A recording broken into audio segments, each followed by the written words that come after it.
Welcome into the CHGO Blackhawks Podcast. I'm Jay Zawaski with Greg Boyson and Mario Terabasi. Happy Thursday. More importantly, happy June 15th. It is the 8th anniversary of the 2015 Stanley Cup Championship. Yeah, that's right. My math is correct. The 8th anniversary of the 2015 Stanley Cup Championship. Last real playoff series win. That's right. We're going to talk about that, of course. We got some time left after all the memories. We're going to see what the Hawks can maybe learn from the Vegas Golden Knights. But before we get into any of it, we want you to smash that like button for us on YouTube. See a lot of people watching, but not a lot of likes. Smash that like button for us. Get into the habit of doing that every time you log on to any CHGO sports video. Make sure you are subscribed to the page as well. Turn on those notifications so you know when we go live. That's always a great little hack for you there. Yeah. We've also got our podcast apps, Apple Podcasts, Spotify, Stitcher, wherever you listen. Make sure you're following or subscribe there, and a 5-star review on Apple Podcasts or Spotify would be great. Yeah. It would be. Yeah. You know what else would be fun? Greatly appreciated. You may have heard that 13 days from now, Connor Bedard is going to be a Chicago Blackhawk. It's going to happen in Nashville, and we're going to be in Nashville. Mm-hmm. And you should come hang out with us on that Tuesday before the draft, June 27th. Join us at Smith Nashville. That is right by Bridgestone Arena for an all-inclusive happy hour. There'll be community food provided, as well as all-you-can-drink alcohol from 1 p.m. to 4 p.m. Come hang out and talk Blackhawks draft with the three of us before the draft starts. It's going to be a great time.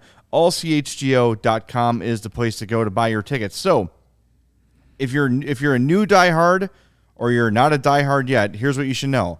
You're going to save 20% on the event if you're a diehard.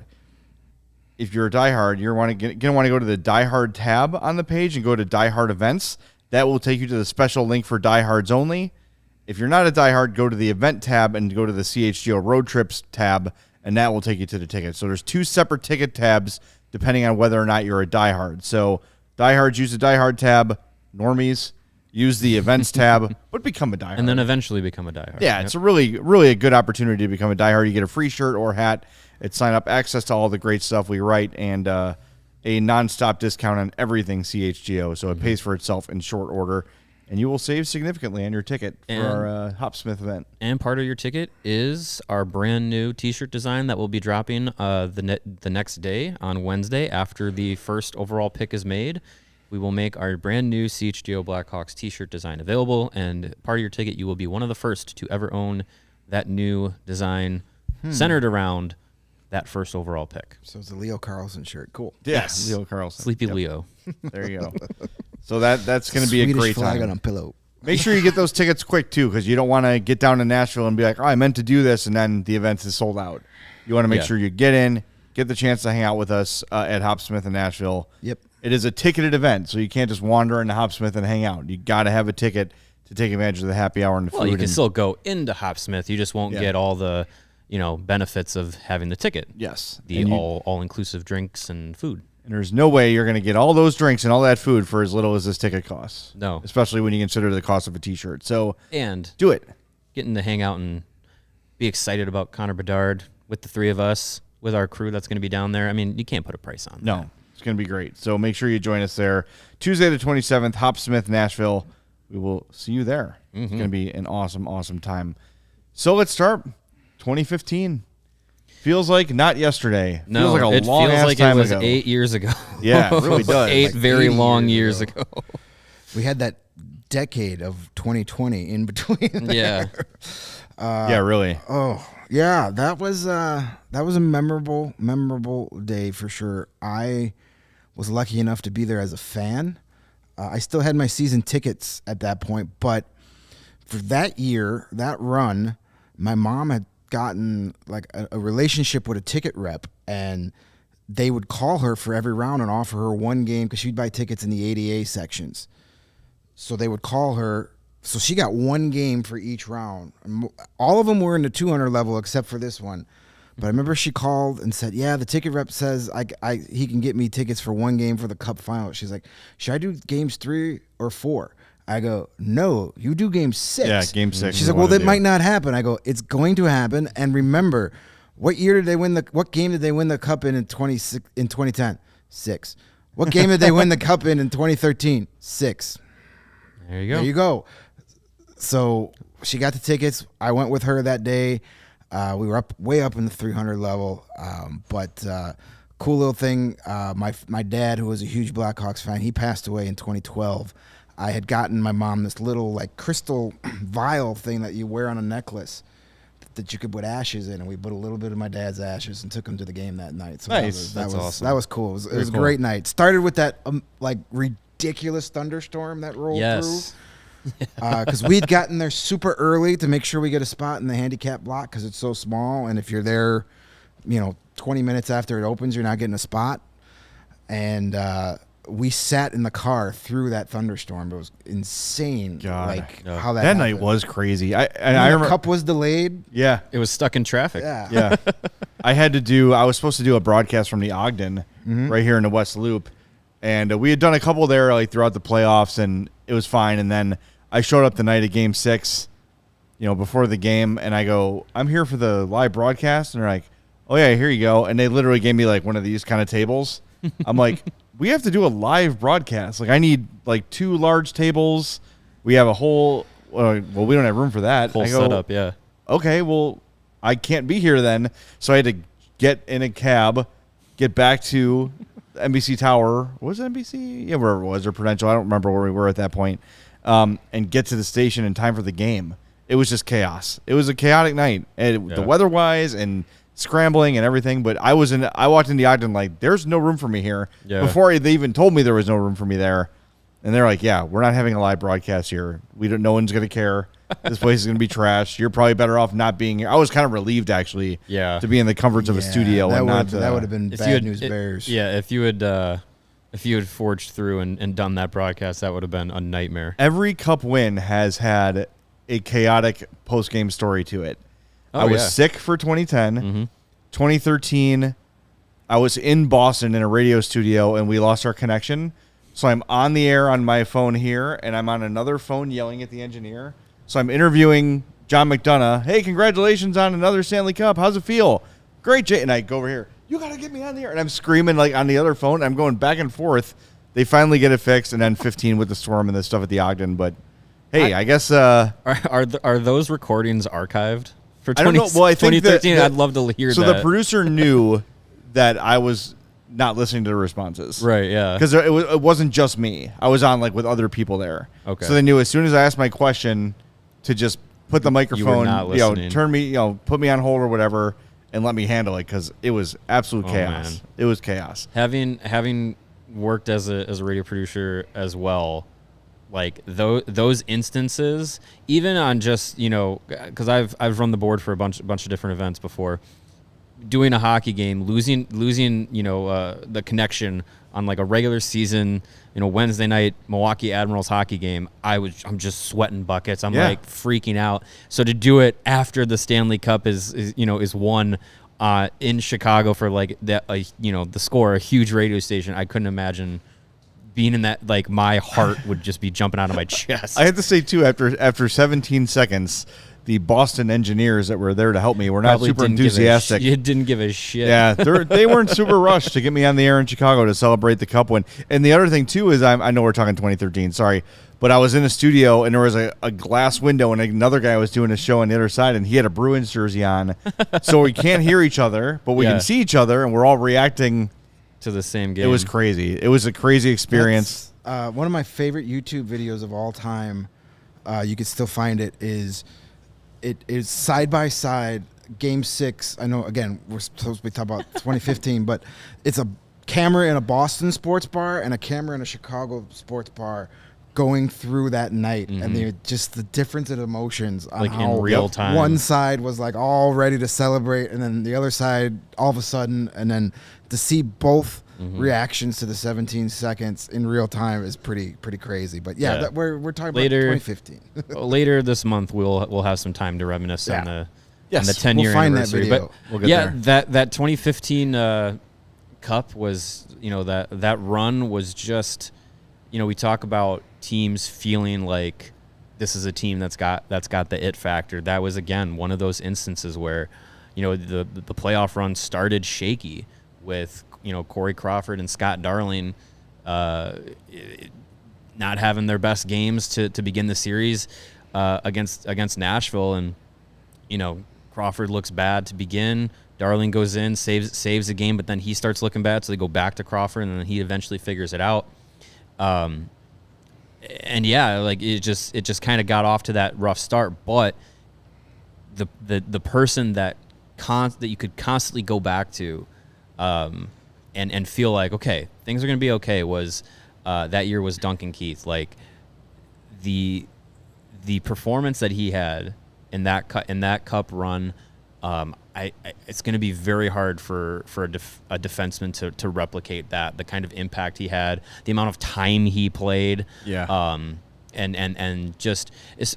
not only him, but that whole defensive group got decimated through the postseason to the point where they're playing the cup final and you're just rotating Keith, Seabrook, Hjalmarsson, and Oduya, and Kimmo Timonen and Trevor Van Riemsdyk. Thanks for coming for 5 minutes a night. 5 minutes. Yeah. No, you essentially had 4 defensemen that whole. Yep. And then in the series. final, as it was revealed, as it always is after the cup is awarded, all the injuries, Johnny Oduya had like a broken hand and wrist, so he literally could only like function with one hand. So you're basically playing with 3.5 defensemen, and it's just crazy how it speaks to how much you need depth at every position, and guys that you can rely on. Just looking at the stats from the cup clinching game 8 years ago today, Game 6, Kimmo Timonen played 3:39. Trevor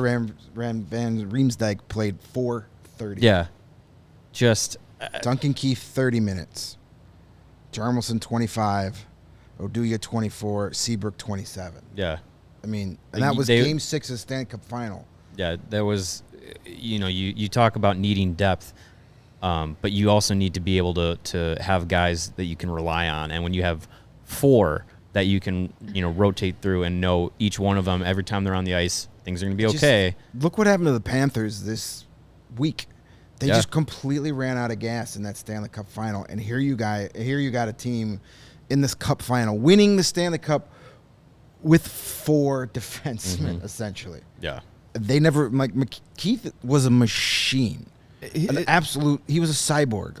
I don't think he's human. No, and I'm glad that the league recognized that too and gave him to Con Smythe because he absolutely deserved it. And I don't know, he had the game winner in the last game too. I say this about Keith a lot. Like, he was so good that he was almost taken for granted.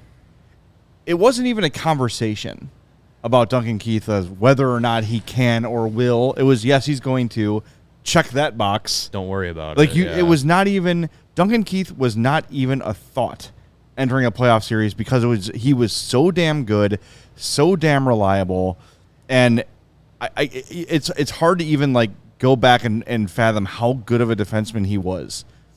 It's unreal, and you can honestly have the conversation of, as you look at the Dynasty Blackhawks, that Duncan Keith was the best player of that team. Yeah. At doing what they do, Duncan Keith was the best in the league, first and foremost, defenseman for a stretch of 3-4 years. I don't think there's much question about it, but maybe the most valuable Hawk during that run, maybe the best overall player during that run. Taves, Kane, great, all those great highlights, great moments. But without Duncan Keith, you win exactly 0 Stanley Cups. I agree. Yeah, I mean, you look at the last 10 Stanley Cup winners, and they all have those kinds of defensemen, those unquestioned number 1 load-carrying defensemen, and he did that for almost his entire career with the Blackhawks. Save for maybe a year or two at the beginning and a year or two at the end. He was just that guy that you always penciled in to be like, yeah, he's gonna be fine. Don't worry about him. He's gonna do exactly what he needs to do, and be able to bring it every night. And that run was kind of the last run of the peak of his career, and man, did it just embodied everything that he brought to the Blackhawks throughout his time. And I think for a defenseman to win the Con Smythe, it has to be a really special performance, and he absolutely put that one in. He led all defensemen in points for the postseason, 21 points in 23 games, 3 goals, and 18 assists. That is my math. Next defenseman in points was on the Tampa Bay Lightning, Victor Hedman, a young Victor Hedman, 14 points.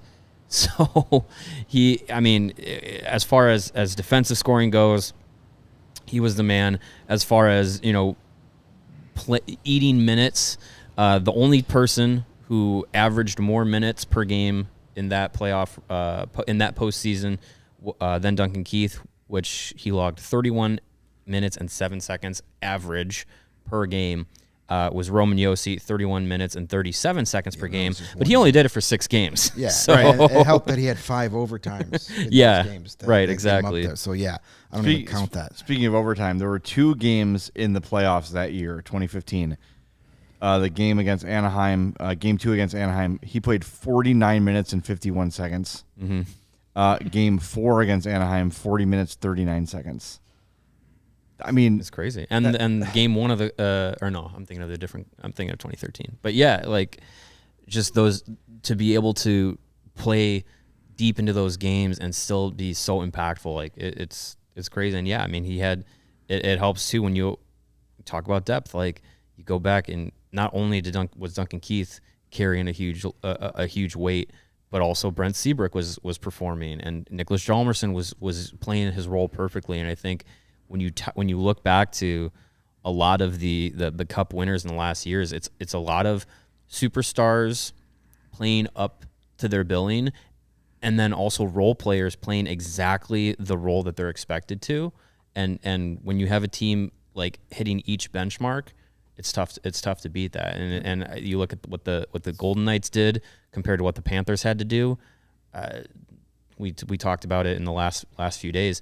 Alexander Barkov was just like, he's the captain. He's like this do everything guy for the Panthers, but it was just like those big moments. They weren't his. They were Matthew Tkachuk's. And then when Matthew Tkachuk wasn't there, they didn't have those big players step up and hit those benchmarks. The Panthers had to have guys play above and beyond their expectations. Where the Knights and the 2015 Blackhawks just do what you're supposed to do. Do your job. That's a great point, because I think every Hawks Cup, several Hawks had an argument for Con Smythe. Because they were just they had 4 lines that would beat your ass. Exactly. And if had Florida won the Cup, the conversation would have been Tkachuk or Bobrovsky. Yeah. And Tkachuk probably would have won it because he basically pulled them kicking and screaming into the Cup final. With those Hawks teams, though, every year, like Kane won it in 2013. He said it should have gone to Corey Crawford. And that's the thing is, like you said, Mario, everyone's contributing exactly what they're supposed to contribute. And I think it was Narfin said that Keith was a little bit overshadowed by Taves and Kane. You know what? I think that's exactly how Keith liked it. Yeah. He didn't want to be the focal point. He didn't want to be the guy getting all the attention. That's not his personality. Yep. He was just allowed to not be the face of the team, go out and do his damn thing. And that's what he did every night. In probably 27, 28 other markets, when he was playing, he would have been captain and face of a team. Absolutely. Yeah. And because he was on, he was part of that Blackhawks group through that run.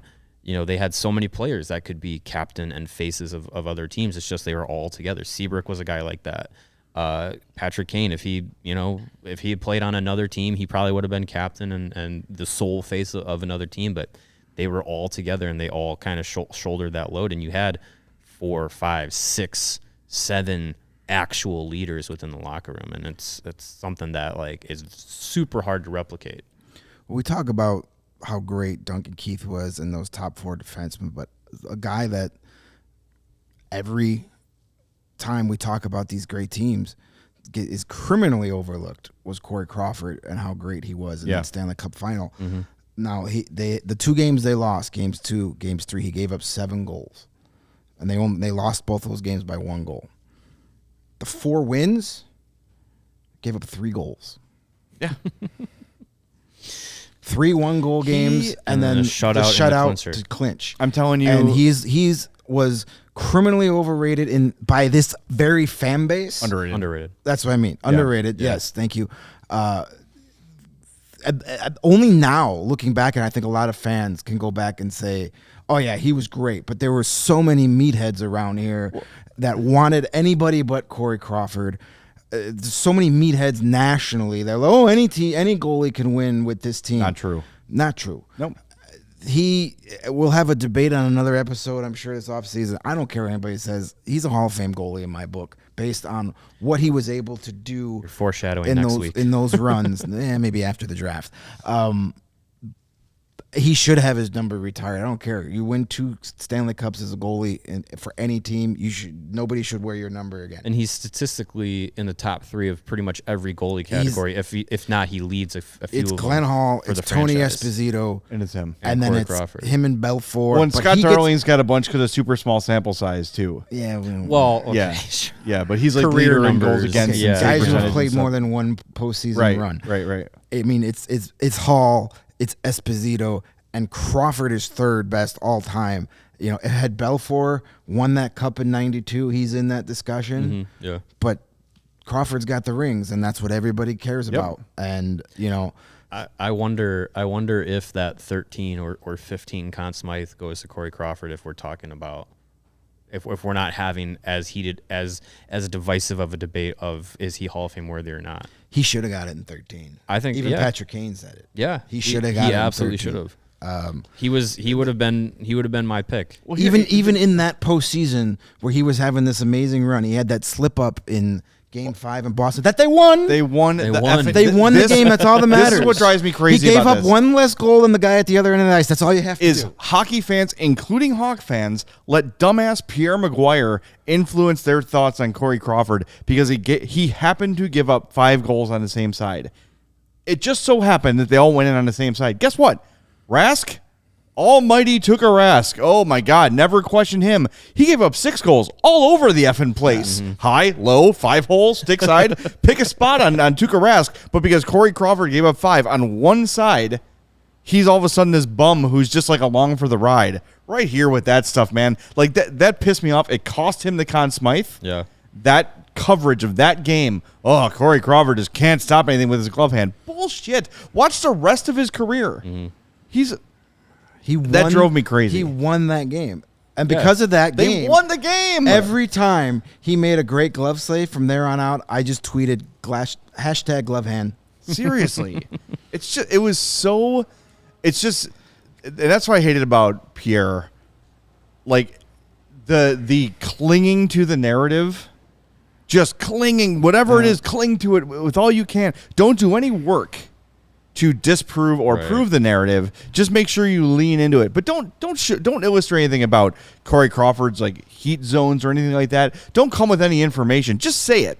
Just say it on the broadcast in front of millions of people. And then now Corey Crawford has to, is still thought of. If you ask people around hockey, you say, is Corey Crawford a Hall of Famer? And they laugh at you. And you go back and look. Look at the damn numbers. Yeah. And I love Eddie Belfour. Eddie Belfour, it's one of my all-time favorites. One of the guys that made me love the game. A red ass, a great goalie. He was, totally 90s hockey. Like everything about that guy. He was great. Trashed the locker room. That series against Colorado in '96, where him and Waugh were back and forth. I was at that game, that triple overtime loss where the Hawks got eliminated. And it was just Waugh and Belfour back and forth, but the Avalanche were all over the Hawks that game. Yeah. Belfour made 50-something saves. Crawford was better than him. I'm sorry. He was. I agree. He was a better goalie for the Hawks than Belfour was and more reliable. Mm-hmm. Yeah, every goalie's going to have a couple bad games. Remember Patrick Waugh's last game in Montreal? Yeah. It was like he wasn't there. It was like a ghost. When he gave up 8 goals or Every something puck like went that. past him. It happens. And I think another part of the Crawford thing is that because he was so positionally sound, now and again, if a puck like deflected away, there'd be a wide open side. Mm-hmm. And he wouldn't like dive like Martin Brodeur or Dominic Hasek to save it because he's in position, squaring up for a shot, and it hits a stick or something, and that's going to be a tap in. And I think that sometimes would bother Hawks fans too. because like, oh, that net was wide open. Well, it was because he was out facing the shot and the shot got deflected. Now beat by the random chance of hockey. Exactly. Yeah. Exactly. Yeah, So- he didn't make a lot of those. I mean, he did make a lot of great saves, but he didn't make those highlight reel. Oh, he's just sprawling shot because he never had to. big side to side movement. Same argument a lot of people made about Ryan Sandberg over the years. About he never makes any spectacular. He never gets his uniform dirty because he doesn't have to. He doesn't have because to. he's in the right place at the right time. Yeah, if he can get it, he'll get it. Yeah. Yeah. Yeah, I just think, you know, it's you look at some of the career numbers, you take the hardware out of it. You look at some of the career numbers of a guy who you know is going to be a Hall of Fame goaltender, and that's Henrik Lundqvist and Corey Crawford, and they're almost identical for the time that they played and their career save percentage, goals allowed, like wins, like they're all real close. It's just Lundqvist has, you know, Olympic medals, has Vezinas, and Corey Crawford has Stanley Cups. I guarantee you, Lundqvist would trade all those Vezinas and Olympic medals for one of Corey Crawford's Stanley Cup. Maybe not his face though. He was there. No. If I was Henrik Lundqvist, I wouldn't trade my face You for can anything. cling to that narrative all you want. The Henrik Lundqvist is quite strikingly handsome narrative. Lebowski says he disagrees with me. He says, look what Belfour did on the Stars. I'm talking about the Hawks. I'm talking about time with the Hawks. Yeah, we're talking about where they rank in Hawks goaltending. Yeah. Overall, was Eddie Belfour a better goalie than Crawford? Probably. But in Chicago, Crawford was better. Yeah. And just because I think that you would have those, sorry, Mario, those games where Belfour's right ass would just cost him games. Like he would completely lose his mind and be completely unhinged and not be able to stop anything. Right. Because he'd be so pissed and so unfocused on the game. There was a lot of that with Eddie. And again, that's part of what I loved about him. Yeah. But I think, yes, Belfour better overall. Crawford had some span red of ass in him, career too. and for a long time. Yep. He wanted to fight Jonathan Quick that one playoff series, In and I wanted it 2014, so I wanted bad. it to happen so bad. Then there Crawford was, would've- if Corey he would've would have handed him his fed lunch. Quick in that, if the refs would have let that go, oh man, the whole debate between is Jonathan Quick or Corey Crawford in that era, it's Crawford 100%. and then He he had, would've he had wiped the that game. floor. There was a playoff game against the Blues. Who was it? With the Robbie Blues? Fabry. Where he just Yeah. hip checked him in the next week. And there was either against Boston or it might have been against Anaheim in 13 or 15. I can't remember. But someone was going after Taze, and Crawford just like bear hugs him, puts his glove over the opponent, and just like tackles him down. Oh, he was great. One other thing that I respected the hell out of Corey Crawford for is he was always at his stall after every game. Win, lose. You don't see that a lot for goalies. He was out there. If he gave up 6 goals, he sat there and answered for it. If he wasn't just the guy that like, I'll come out and talk to you guys when I have a shutout. He was there after every playoff game to take his lumps or to get his praise, whichever. And I respect that. You said you don't see that a ton. I mean, I know, covering postseason hockey is different. You get more guys are forced to do media than after a regular season game. But he was there for every game, win or lose. Even the games he got pulled, he was there to answer questions afterwards. So that takes a lot of that garners a lot of respect. A lot of guys don't do that. We were talking about this literally moments before the show started, and I wanted to pull this up again. So Patrick Kane was tied for the lead in points for that postseason run in 2015. Do you know who he was tied with? I think I figured it out the second we went on the air. It dawned on me because now it's relevant. Is it current Blackhawk Tyler Johnson? It is current Blackhawk Tyler Johnson, who had 23 points, 13 goals and 23 points in 26 games for the Lightning. That's what people forget. Tyler Johnson had about a 5 or 6 year period where he was like second best player on that team behind besides Stamkos. Yeah. And then Kucherov and Hedman got their footing and Point came along. Kucherov 22 points in that postseason. But Tyler Johnson had a stretch where he was a damn good player. And he's shown flashes of it here. Just can't stay healthy. Hopefully this is a year where his role eventually changed in Tampa as that team got built up. But, we talk about, Connor Bedard needs a mentor. He's already here. It's Tyler Johnson. Yeah. Small man playing a big man's game, 2-time Stanley Cup winner, professional. Quadzilla. There it is. Yeah. There it is. All right, we got a lot more 2015 memories to share, but I'm going to share a 2001 memory with you guys. That's when I graduated from Lewis University. Hey, good memory. Sarah, were you born yet? I was 1 year old. God damn it. Oh, Sorry, guys. I did not think that was going to be the answer. You said 2001? Yes. Yeah, 4 Okay, years that's old. enough. Jeez. I'm going to pretend that someone Men in Black me with that thing right now. I need to not Oh, remember Bulls that usually carry one of information. those around here. There is one somewhere, find yes. it. Yeah. Oh, my God. All right, try to regroup and get the read done. At my alma mater, Lewis University, many of their students are adults just like you. Many have full-time jobs and or families. All of them choose Lewis's supportive educational community to help make their transition back to school, as easy as possible and earn a respected degree. Lewis is 35 miles southwest of Chicago in Romeoville and are ranked as one of U.S. News and World Report's top-tier colleges. That's right. Lewis partners with numerous employers for tuition discounts and offers evening, online, and blended formats to help you balance work, family, and education. Faculty, like I used to be, bring real-world experience and instruction to the classroom, which is immediately relevant to your career. Lewis offers career support and academic services for adult students, whether you're looking to complete your bachelor's or master's degree or enroll in a professional certificate program. Lewis has the right program for you. Computer science. They offer an 8-week session, can be completed in 1 year, concentrations in software and engineering, AI, that's a big thing I hear, cybersecurity, digital forensics, enterprise, I don't know what that is, and cloud computing. Hey.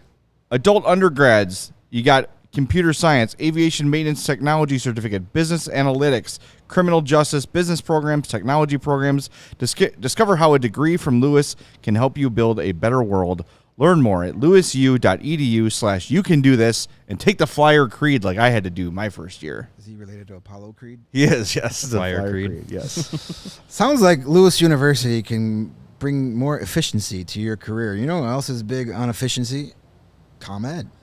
Because the ComEd Energy Efficiency Program is committed to helping families and businesses in the communities they serve, helping manage energy usage and lower energy bills right now and into the future. Absolutely, Greg. ComEd offers a wide variety of incentives on lighting and other efficiency upgrades to commercial, industrial, and public sector customers of all sizes across their territory. ComEd also offers free facility assessments that can help find energy-saving opportunities like for HVAC systems, commercial kitchen equipment, or other industrial processes. Hey, I always tune out this part, but how does that work? You gotta stop tuning out. I'm going to listen right Focus. now. All right, focus up. An authorized engineer will work with you to develop a detailed assessment plan specific to your goals and needs. These can be done in person or virtually and last approximately 2 hours. Within 3 to 4 weeks, customers like you, Greg, will receive a report detailing energy efficiency projects that they can start working on immediately. Each recommendation will include estimated energy savings, cost savings, project costs, percentile incentives, and simple payback. So if you own a business, do not wait. Get started saving money and energy, also known as Monergy, today.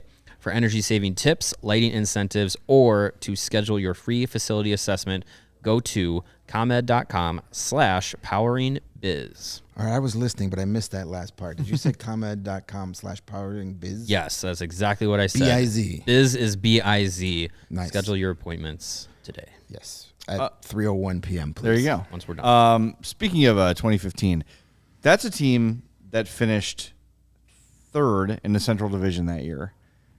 I don't know if you guys sort of had the same feeling entering that season to me, where it was kind of like they're kind of on a downswing a little bit. Not that I could really, I don't know, maybe it just felt that way because finishing third, it wasn't quite the dominance we were used to in the regular season from the Hawks. And then the playoffs began, and like you said, started off a little rocky. Yeah.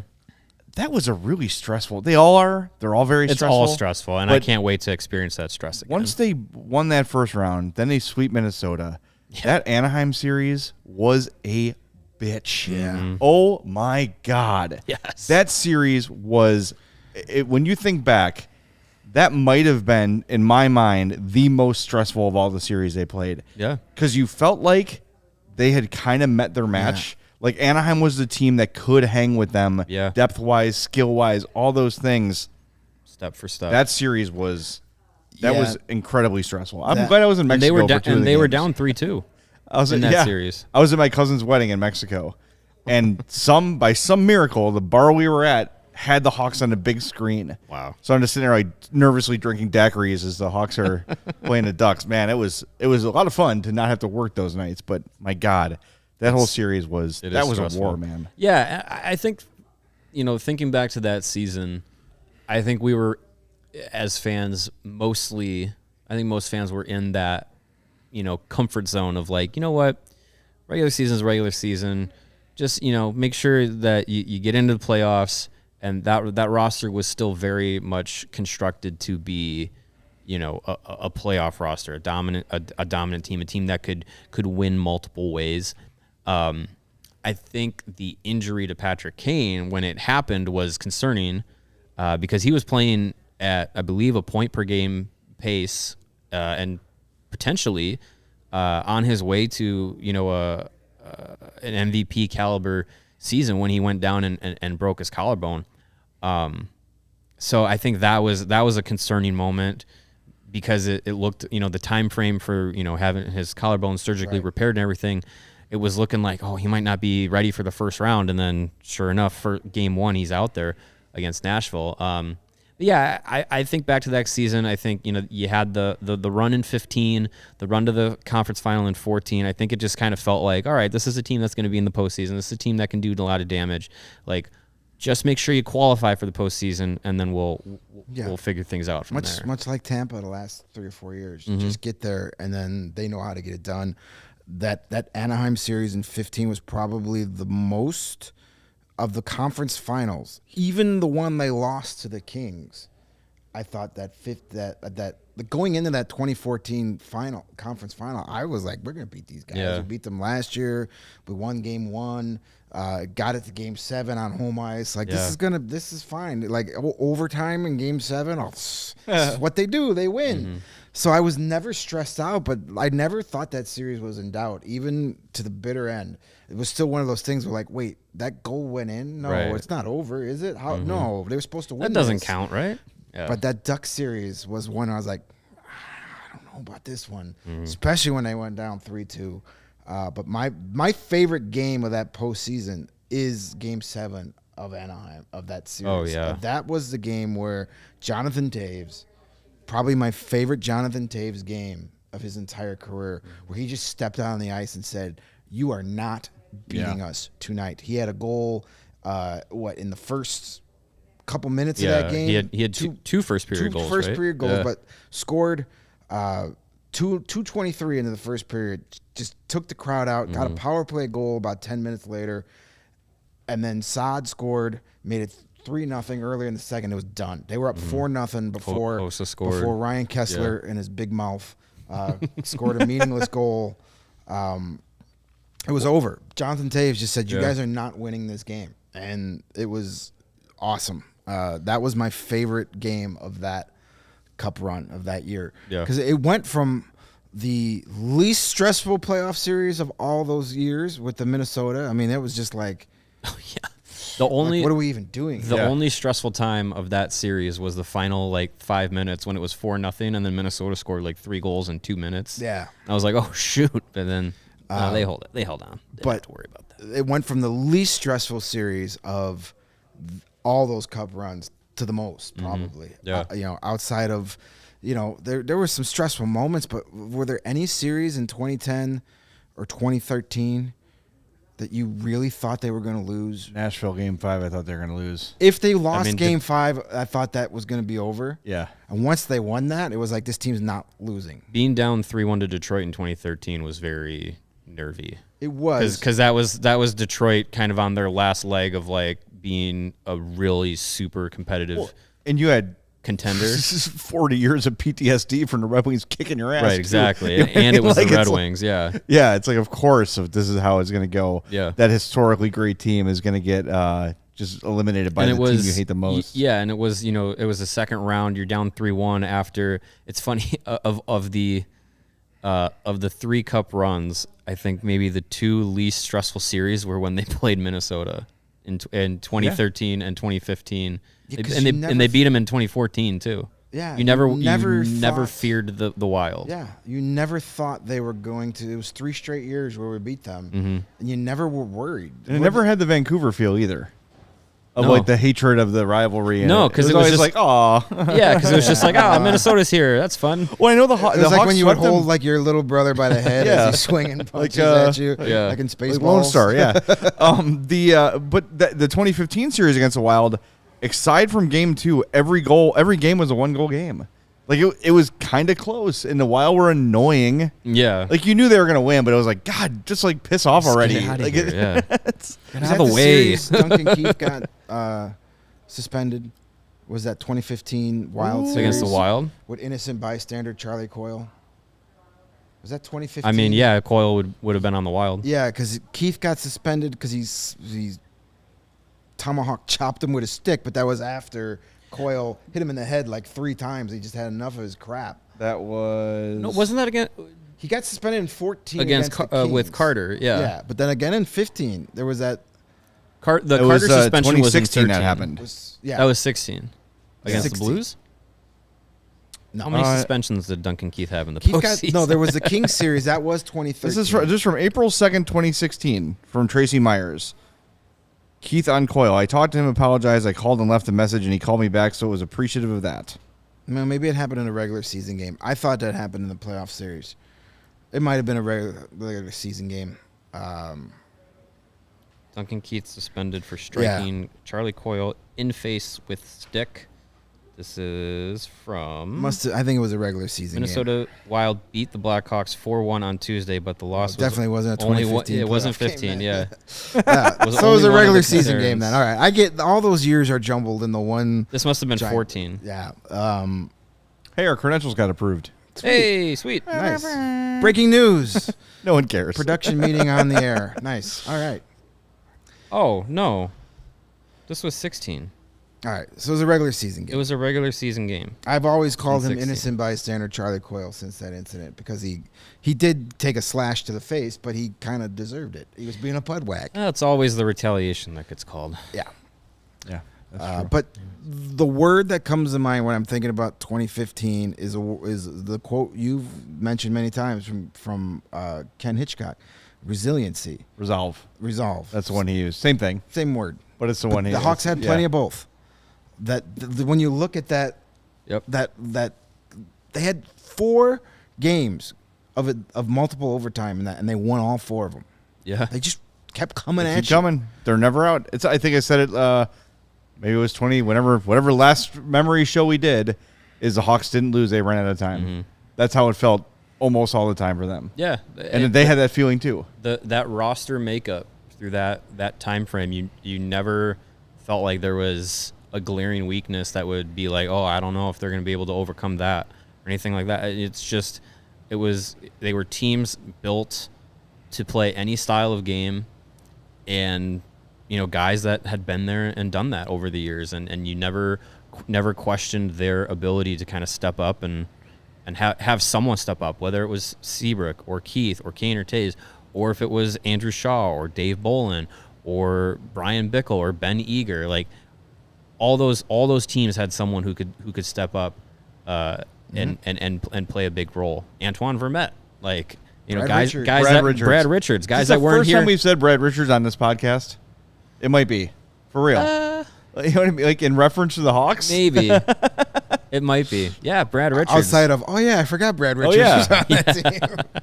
But I'm just looking at this now. Brad Richards had 2 primary assists in that game 7 against Anaheim. Yep. I was gonna mention. So on both of their goals in that game 6 against Tampa, Keith, Richards, Kane, and Saad were on the ice for Keith both Richards? of them. Keith, Duncan Keith, Comma. Brad Richards, punctuation. Brad Richards, Patrick Kane, Brandon Saad. They were all those 4 were on the ice for both goals, and I think the other defensemen were Seabrook and Oduya, I think. Yeah. But I mean, Chalmerson and Oduya. That was what was special about those teams is you had elite superstars, but they didn't have to be elite superstars every night. Yeah. Yeah. And that's why you compare them to the Vegas Golden Knights. Do the Vegas Golden Knights this year have what you would consider an elite player on their team? They have a lot of very good players. Eichel. Jack Eichel. Would you consider him elite? Yeah. I think so. You would have like to me elite. But he's like the second tier elite. To Elite me- has different tiers. To me, elite is McDavid, Matthews. Crosby in his prime, Crosby. Matthews, Ovechkin. Those are elite. I don't put Eichel in that. No, I agree with category. that. He's in like the Draisaitl. The very like good. like the next tier of great. I would consider Draisaitl elite. Right I have now. upper elite, average elite, and lower elite. I would say Eichel's a lower elite player. To me, he's a very. There's good only player. like 2 players up here. Yeah. Matthews, McDavid. But they don't have. Bedard. They don't really have a Eventually. Kane or Taves or a Duncan Keith of their primes. Yeah. Yeah. But Yeah, they, no. But they had 4 lines and 3 defensive pairings, all doing their jobs. Yep. And you didn't know which line was going to beat you on a particular night with Vegas, and you didn't know what line was going to beat you in any of those cup runs. Mm-hmm. Because let's look at some of those most important games. I just googled 2023 Golden Knights and my computer had fireworks on it. Nice. That it stopped. It stopped. It stopped. Damn it! It that was happened cool. for like. Here, let me see. But the fireworks have completely derailed me. I don't remember what I was going to say. fireworks. Hey, that's cool. We are like the shiny object podcast. Yeah, that literally was pretty. That did distract me. I'm You know, sorry. you know That what? was cool. Speaking of shiny objects, shirtless dart guy has a shirt on. That means Oh, come on. It's like 75. That Someone go yell and take his shirt off. that means 3 more weeks of winter. Take your clothes off. You were talking about elite players. Elite players. That's where you were that- at. that- And then you said that they don't thought have a has- Kane or Taves. That thought They don't. has- Yeah. Shit. Well, and I think, you look at what the Blackhawks are going to be, hopefully, what they're trying to build up to be, and you kind of, you can pencil it in. They have one coming, and that's Connor Bedard. That's one of those players that if he hits all his benchmarks as everyone kind of is projecting him to be and what it looks like he could be at the NHL level, that is an upper elite talent. And I think from there, you go down their prospect list of guys that they have now, some young players that they have already in the NHL now. Like you have those guys that could project out to be some of those upper level important players. You got guys that could come in and fill roles. Mm-hmm. It's all speculation, projection, hope, wishful thinking.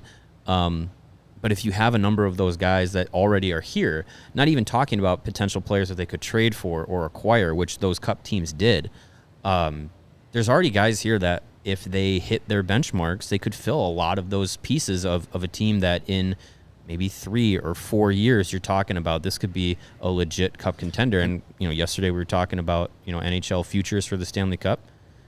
If those kinds of players come in and progress as we all hope that they do, you have Kyle Davidson make some smart moves, sticking to his rebuilding plan and not overextending on a free agent or a trade too early.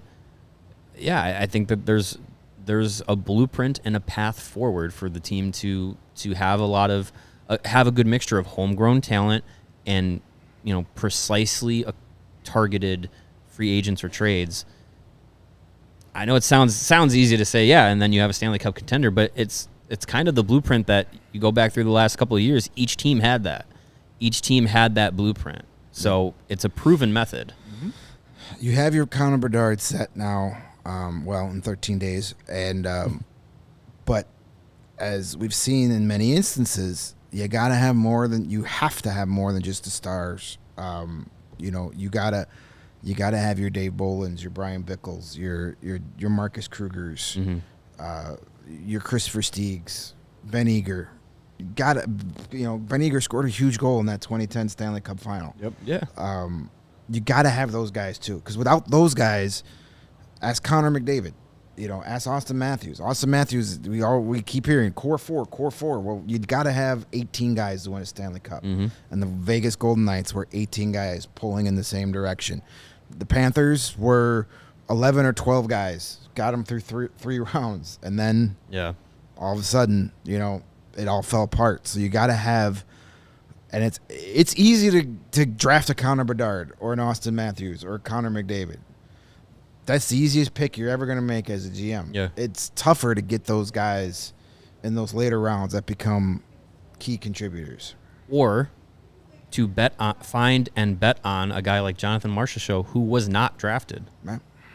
Like, you are going to, each Stanley Cup team is going to have a player or two that is not on anyone's radar. Dustin Byfuglien. Yeah. That is going to show up and play a role that you're not expecting. So you need that sometimes. Yep. I mean, there's one thing that Vegas has shown in their existence that hopefully, and I think we've seen a little of it already, maybe a lot of it already in Kyle Davidson. If you want to win in this league, you have to be ruthless, you have to be cold-hearted at times, and you have to be aggressive. Look what you can't have loyalty to prospects. You can't have loyalty to players. If there's a guy, a prospect you love, but there's a guy out there that's going to help you win this year, you got to cut ties. Vegas gave away Marc-Andre Fleury for nothing and took a lot of heat because they needed to clear cap space. Yep. And then they were able to make the trade for Jack Eichel because of that. They traded away Nick Suzuki, the now captain of the Montreal Canadiens, for Max Pacioretty, and then they let Max Pacioretty, they traded him for nothing because they needed to get rid of his salary. And now they're Stanley Cup champions. Now they don't care about any of those guys. I think it also gives the message, too, and I think of not, and we're going to do it, I'm going to do it, knee-jerking every move that's made. Because when you have a GM with foresight, like Kyle Davidson seems to have, he's thinking 2-3 years down the road instead of what he who shall not be named was doing, where I will deal with this year, now. Actually, I'll deal with now, and figure the rest out as I go. That's what got them in the position they're in now. Yeah. Now, Davidson seems to be the kind of guy who's thinking, like, for instance, last year when they drafted Korchinski at 7, we're like, another defenseman? He was looking at this draft, which is super thin on defensemen. Yep. Now it makes a lot of sense when you look at things, right? If I'm not looking to compete in 5 years, I'll get my elite defenseman now and my elite forwards next year, as opposed to trying to do it the other way around. Because, or to try and address every need in the moment. Nope. It's we're not used to it. Well, we're getting used to it. Yeah. We weren't used to it for a long time. Well, it's refreshing, and I love it. Yeah, and I think Vegas's mentality, I think, was kind of spurned on by the fact that their expansion draft made them viable right away. And I think you go into a market like Vegas, you can't have a loser. Like, you're going to be the first, major men's pro team in that city. You have to make your mark right away. So they started the franchise in a win now mentality. I think when the Blackhawks get to the point where they're like, you know what, I think we have something special, that's when I think the win now mentality switches. And if a team comes to you and says, we will give you, we have a $10 million player that isn't playing up to potential and is really, strapping our cap, we need to move money, and they need to change the scenery or something. If Kyle Davidson feels like that player is worth bringing in, worth adding to the group that he's going to have in a few years, and you have to sacrifice a first-round pick for it, if you're in a win-now mode, those are the moves you kind of have to make, because you have to be able to, like you said, have that ruthlessness, because you're not going to win anything by clutching pearls for too long. It's great that we have all these draft picks now because you need them.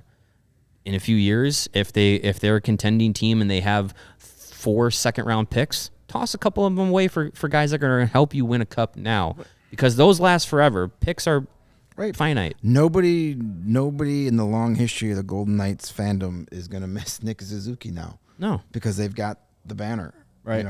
Granted, Max Pacioretty wasn't part of this team, but still, you don't remember those things. You don't care anymore, do you?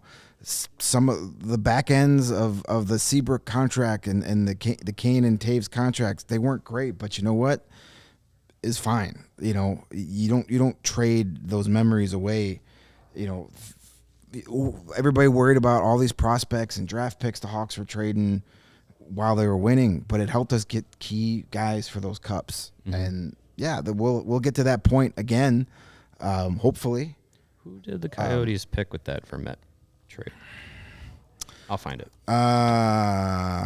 It wasn't David Rundblad. No. No. Blackhawks legend, please. Yeah, he was. No, the Blues selected Vladimir Tarasenko with the pick they got from Ottawa for David Rumblin.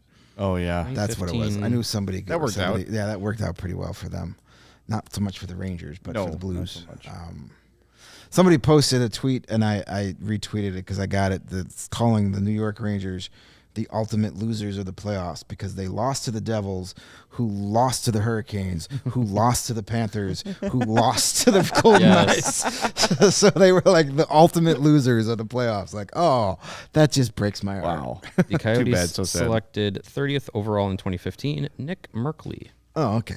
Well, you know, what could have been for Nick Merkley if he was here in Chicago? I'd rather have Antoine Vermette and his I'd rather have his name on the Stanley Cup that's outside of their locker room that we wait out for after every morning skate. Yes. His name is there forever. There you go. All right, before we wrap up, there is some breaking hockey news we want to share with you. But first, we're going to tell you about Shady Rays. Yes, Shady Rays. Where did my Shady Rays go? They're usually on my head. On top of your head. I wore them today, my super clear, awesome Shady Rays. They are an independent sunglasses company that has you covered for the warm weather ahead. It's going to get here eventually. It was here for a day, and now it's gone. It's warm. But they're premium polarized shades at an affordable price. Shady Rays is an independent sunglasses company that offers a world-class product, just as good as any expensive pair we've worn, but I say even better. I was a customer of theirs long before I even landed at CHGO, so I could tell you their durable frames and extremely clear optics are perfect for any of your outdoor adventures. And that's not all. Shady Rays offers the most insane protection in all of eyewear. Every pair of sunglasses is backed by lost and broken replacements. If you lose or break your pair, even on the very first day, they're going to send you a brand new pair, no questions asked. Wear your Shady Rays with confidence because they will have your back long after you make your purchase. And together with their customers, Shady Rays is providing much needed support to nonprofit partners throughout the United States with the Shady Rays Impact Initiative.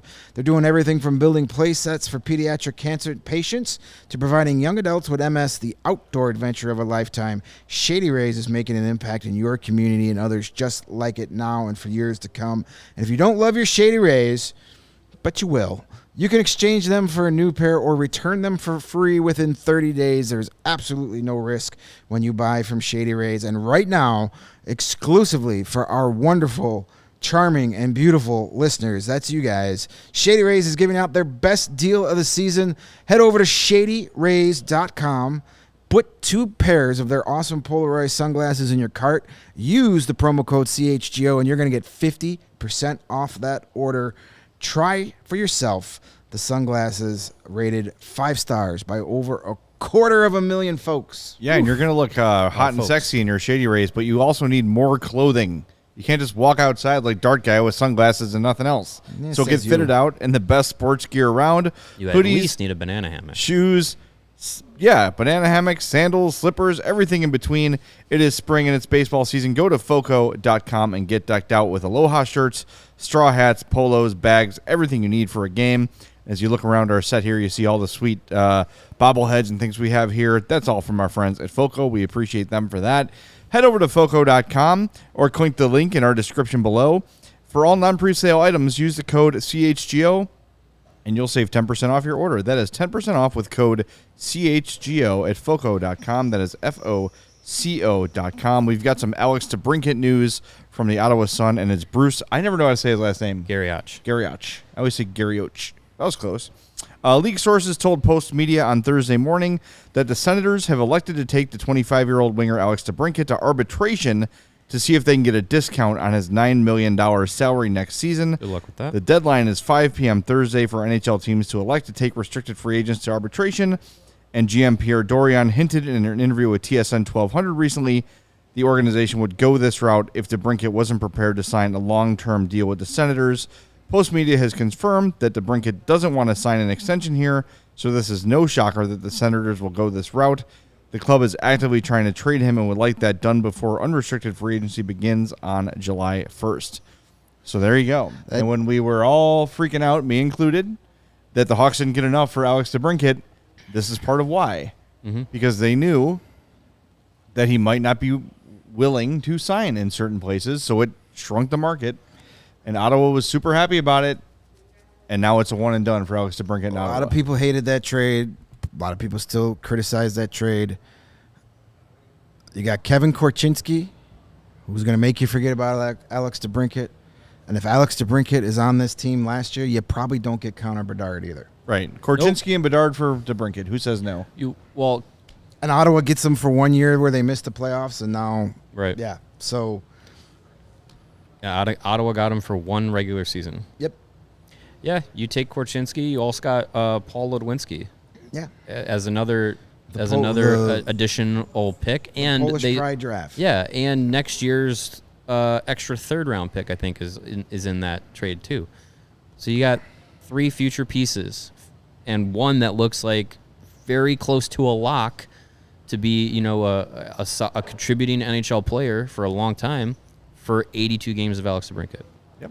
It's not bad. There you have it. Sometimes you got to let things play out before you automatically rule a trade bad or good. Don't tell me what to do. We're back tomorrow at 2. We gotta pay off one thing. Oh, what do we gotta do? Our bracket. We have a winner. Remember the CHGO Blackhawks bracket? The winner. We had how many people picked Vegas? Nobody. A lot. Did we they? had 8 people. 1, 2, 3, 4, 5, 6, 7. Because I know 8. the winner was determined before the final even started.